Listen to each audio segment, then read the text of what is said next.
Hey everybody, welcome back to the Court of Random Opinion. My name is Lauren Neidigh. I've been seeing a lot of headlines over the last couple days regarding Taylor Swift and Blake Lively rekindling their friendship. I'm going to go over that with you quickly, and then I want to talk about why it's important to take these things with a grain of salt, because what I've learned about some of these journalistic practices is very concerning. All right, so this is from Yahoo Entertainment. I'm going to read a little bit of their article. The reason I'm showing you Yahoo Entertainment instead of some of the other sites I would normally use is that I recently got some insight into their practices that are very concerning to me. Not saying that Yahoo Entertainment is a beacon of credibility, but I'm mad at the other ones, so I pulled this one up. Taylor Swift and Blake Lively have reportedly mended their friendship after a brief fallout stemming from the actress's legal battle with her It Ends With Us co-star Justin Baldoni. According to sources, Lively apologized to Swift for inadvertently dragging her into the lawsuit, and the two are now back on good terms. The rift between the longtime friends reportedly began when Justin Baldoni named Taylor Swift in his $400 million defamation countersuit against Blake Lively. In legal filings, Baldoni claimed that Lively, along with her husband Ryan Reynolds and Swift, ambushed him during a meeting about their film. He also alleged that Lively referred to herself as Game of Thrones Khaleesi while calling Swift and Reynolds her dragons, a claim that reportedly upset the Grammy-winning singer. Well, the fact that she referred to herself as Khaleesi is not an allegation. It is a fact based on evidence. Sources revealed that Taylor Swift felt used after being pulled into Blake Lively's legal drama, especially since she had no prior knowledge that Baldoni would be there during their hangout. The situation worsened when his legal team suggested they might depose Swift as part of the case, though her involvement remains uncertain.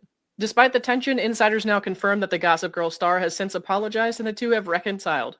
Lively reportedly expressed regret over involving Taylor Swift in the lawsuit, acknowledging how it affected their friendship. Baldoni's legal team has listed Swift along with other It Ends With Us cast members and industry executives as potential witnesses. All right, so first of all, these rumors of them reconciling, this started like at least a few weeks ago, maybe even a month ago, when Blake and Ryan were out in Rhode Island for the weekend and I don't remember all the details of this because I got to tell you, I really don't care about what these celebrities do in their free time. But they were visiting the area that she supposedly lived. Now, can I confirm with 100% certainty that that's true? No, but I can tell you it has about as much credibility as this rumor. And I used to cite some of these websites that would come out with this information first because it seemed like they had like some insider information. But actually, unfortunately, I've talked to some of the same anonymous sources that these websites have talked to, and the websites will twist their words, add stuff, just like totally misrepresent what the sources are saying and spin a different story and then be like, oh, it's fine because we're not naming them. So that's why you've probably seen me in the last few weeks, not really citing some of the same sources that I used to. And remember, I'm still pretty new at this, so I'm learning a lot. And I'm not saying that I'll never read or never allude to these articles again in the future. I'm just saying I'm trying to figure out how can I do that without totally, presenting it as fact. How can I do that in a way where I feel like I'm not sacrificing my credibility? And that's the reason I haven't mentioned this in the last couple days since these rumors started. The things that I've learned about journalists and the stuff they get away with is like super disheartening, which just makes it even funnier when journalists try to shit on independent creators. I don't think that all journalists are bad. I don't think they're all snakes or anything like that, but I think there are some out there that, it's pretty well established that what they do is towing the line of what's really okay. So, all that to say, have Taylor Swift and Blake Lively made up in their friendship? Maybe.